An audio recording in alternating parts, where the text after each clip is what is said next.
শহীদ বুদ্ধিজীবীদের প্রতি বিনম্র শ্রদ্ধা নিবেদন করেছেন রাষ্ট্রপতি মোহাম্মদ শাহাবুদ্দিন ও অন্তর্বর্তী সরকারের প্রধান উপদেষ্টা ডক্টর মোহাম্মদ ইউনূস। সকাল ৭টার কিছু পরে মিরপুর বুদ্ধিজীবী স্মৃতিসৌধে এসে পৌঁছান রাষ্ট্রপতি মোহাম্মদ শাহাবুদ্দিন। তাকে স্বাগত জানান তিন বাহিনীর প্রধান।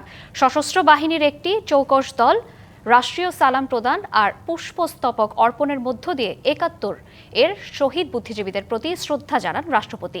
পরে আহত মুক্তিযোদ্ধা, প্রধান বিচারপতি ও অন্যান্যদের সাথে সৌজন্য সাক্ষাৎ করেন।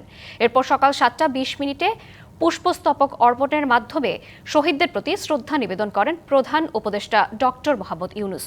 পরে একে একে শ্রদ্ধা নিবেদন করেন তিন বাহিনীর প্রধান, প্রধান বিচারপতি, আহত বীর মুক্তিযোদ্ধা, উপদেষ্টা মণ্ডলীর সদস্য সহ অন্যান্যরা।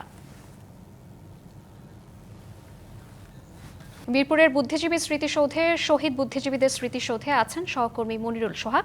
সরাসরি চলে যাচ্ছি তার কাছে। সোহাগ, জাতির শ্রেষ্ঠ সন্তানদের প্রতি শ্রদ্ধা নিবেদনের বিষয়ে সেখানকার সার্বিক পরিস্থিতি কেমন দেখছেন? আপনি জানেন যে সকালে মূলত রাষ্ট্রপতি এবং তারপরে প্রধান উপদেষ্টা তাদের শ্রদ্ধা নিবেদনের পরে প্রধান বিচারপতি, মুক্তিযুদ্ধ বিষয়ক মন্ত্রণালয়, যুদ্ধাহত মুক্তিযোদ্ধা, এরপরে কিন্তু সর্বসাধারণের জন্য উন্মুক্ত করে দেয়া হয়েছে এই জায়গাটি। এবং আপনি দেখতে পাচ্ছেন মূলত এখানে যারা এসেছেন এরপর থেকেই কিন্তু সাধারণ মানুষ, বিভিন্ন শ্রেণী পেশার লোকজন যারা রয়েছে, বিভিন্ন সংগঠন, বিশ্ববিদ্যালয়ের বিভিন্ন শাখার যারা রয়েছে, বিভিন্ন হল থেকে শুরু করে অন্যান্য যারা রয়েছেন তারা কিন্তু এখানে শ্রদ্ধা নিবেদন করতে এসেছেন। এবং আপনি কিন্তু দেখছেন মূলত এই শহীদ বুদ্ধিজীবী সমাধিস্থলের এই যে স্মৃতিসৌধ, এখানে কিন্তু মূলত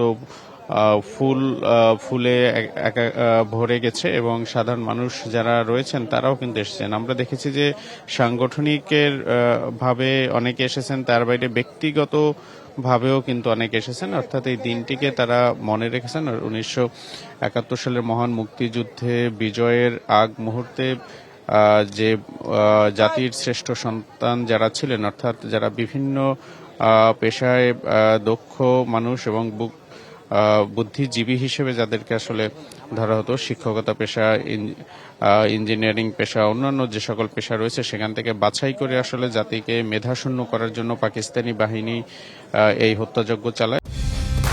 কালার এক্সপার্ট, জর্জ স্যাপ এবং মাইল্ড অন হ্যান্ডস টেকনোলজি সমৃদ্ধ অরিক্স ক্রিস্টাল ওয়াশ আপনার লন্ড্রি এক্সপার্ট। এবং তাদেরকে সহায়তা করেছিল রাজাকার এবং তাদের সহযোগী যারা ছিল এদেশে। তারা মূলত এই হত্যাযজ্ঞের মাধ্যমে বাংলাদেশকে যাতে সামনে এগিয়ে যেতে না পারে সেটিই ছিল একটি বড় চক্রান্ত। এবং সেই চক্রান্তর কারণেই কিন্তু বাংলাদেশ আসলে এই মেধাবী মানুষ যারা ছিলেন তাদেরকে হারাতে হয়েছে। এবং সেই হারানোর পর থেকে কিন্তু প্রতি বছর 14ই ডিসেম্বর এই দিনটিকে স্মরণ করে আসে বাঙালি জাতি। এবং এটিকে আসলে এক ধরনের শক্তি হিসেবেই কিন্তু বাঙালি জাতি প্রতিবার শপথ গ্রহণ করেন। তো আপনি জানেন যে সকাল 7টার পরই মূলত রাষ্ট্রপতি মোহাম্মদ শাহাবুদ্দিন তিনি ফুল দিয়ে শ্রদ্ধা জানান। এবং 7টা 20 দিকে প্রধান উপদেষ্টা ডক্টর মোহাম্মদ ইউনূস তিনি ফুল দিয়ে শ্রদ্ধা জানান। এবং তারপরে মূলত অন্যান্য যে সকল আনুষ্ঠানিকতা যারা রয়েছেন তারা আসলে এখানে শ্রদ্ধা নিবেদন করছেন। তো এখনো সাধারণ মানুষের উপস্থিতি রয়েছে, বিভিন্ন সংগঠনের যারা রয়েছেন,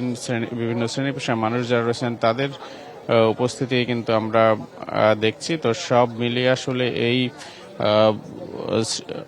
সমাধিস্থলে সাধারণ মানুষের যে উপস্থিতি, তারা একটি বিষয়ে কিন্তু বারবার শপথ নিচ্ছেন বা জানাচ্ছেন যে বাঙালি জাতিকে দমিয়ে রাখার জন্য, বাঙালি জাতিকে পিছিয়ে রাখার জন্য যে চেষ্টা তাদের ছিল, সেই চেষ্টা থেকে আসলে কোনোভাবেই যাতে সফল না হয় এবং বাংলাদেশকে যাতে সামনের দিকে এগিয়ে নিয়ে যাওয়া যায় সেই চেষ্টার কথাই কিন্তু তারা বলছেন। এবং বলা হচ্ছে যে আপনি জানেন যে এরপরে কিন্তু মুক্তিযুদ্ধ বিষয়ক উপদেষ্টা ফারুকী আজম বীর বিক্রম তিনি কিন্তু কথা বলেছেন। এবং তিনি কিন্তু জানিয়েছেন যে আসলে মুক্তিযুদ্ধ নিয়ে যে নানা ধরনের বক্তব্য হচ্ছে, মুক্তিযুদ্ধকে ছাড়া কোনোভাবেই সামনে এগিয়ে যাওয়া যাবে না। এবং নতুন বাংলাদেশ গড়ার যে বিষয়টি সেই বিষয়ে কিন্তু তিনি বলেছেন যে আগামীতে গণতান্ত্রিক পরিবেশে এবং নির্বাচনের মধ্য দিয়ে নতুন বাংলাদেশ গড়ার যে রায় সেটি জনগণই দেবেন। সুতরাং মুক্তিযুদ্ধের মাধ্যমে বাংলাদেশ পাওয়া এবং 24-এর গণঅভ্যুত্থানের পরে নতুন যে যাত্রা বাংলাদেশের, এই দুটিকে নিয়েই কিন্তু সামনে এগিয়ে যাওয়ার কথা তিনি বলছেন। এবং যারা এখানে শ্রদ্ধা নিবেদন করতে এসেছেন, ফুল দিয়ে এই শহীদদের যারা স্মরণ করতে এসেছেন, তারা কিন্তু বলেছেন আসলে তাদের অবদান ছাড়া এই বাংলাদেশ আসলে এভাবে পাওয়ার কোনো সুযোগ ছিল না, এবং সেটিকে যাতে কোনোভাবেই অবহেলা করে তাদের সেই স্বপ্নগুলো, তাদের যে চাওয়া ছিল, যে কারণে তারা প্রাণ দিয়েছেন, সেই চাওয়াটি যাতে পূরণ করা যায় এবং তাদের সেই যে স্বপ্নগুলো ছিল সেগুলো যাতে বাস্তবায়ন করা যায়, এবং সেটি বাস্তবায়ন করতে পারলেই মূলত যারা এখানে এই 14ই ডিসেম্বর যারা জীবন দিয়েছেন তাদের আসলে সেই আত্মা বা সেই জীবনের আসলে মূল্য দেওয়া হবে। তো সব মিলে আসলে সাধারণ মানুষ যারা রয়েছেন তারা আসলে এই প্রত্যয় করছেন এবং তারা প্রত্যাশা করছেন বাংলাদেশ